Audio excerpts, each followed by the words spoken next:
যি কাম কৰিবলৈ আহিছিলোঁ ৰাতিপুৱাৰ পৰা সেই কামতে লাগি গ'লোঁ মানে কাপোৰ কানি ধুবলৈ আহিছিলোঁ যিহেতু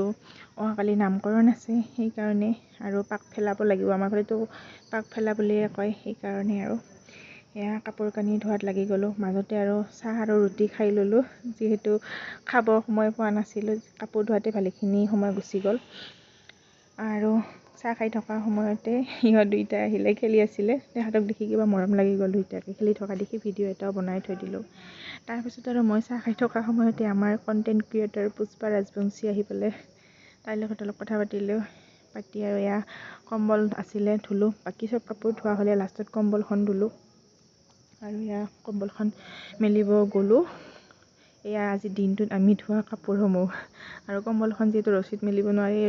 এই বাৰডালতে ধুনীয়াকৈ মেলি দিলোঁ কিন্তু আজি নুশুকালে আৰু কাপোৰসমূহ কিছুমান কাপোৰ শুকালে কিছুমান নুশুকালে আৰু যিমানবোৰ দেখিছে এইবোৰ কাপোৰ আজি আমি ধোৱা কাপোৰ হয়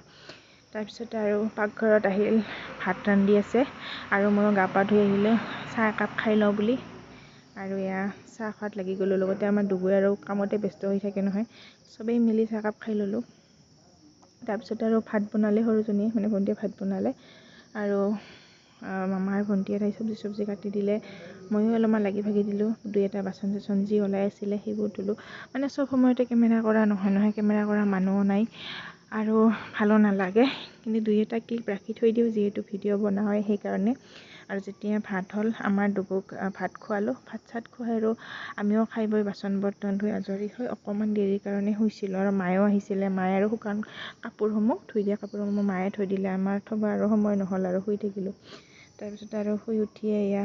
ছোৱালী বহিছে টিভি চাবৰ কাৰণে ময়ো অলপ বহিলোঁ আৰু সিহঁত দুইটাই তাৰপিছত চাহ পানী খাই আৰু এয়া চব্জি কটাৰ কাৰণে লাগি গ'লোঁ কালিৰ বাবে আৰু চব্জিসমূহ আজি কাটি থ'লেহে কালি বহুতখিনি কাম আগবাঢ়ে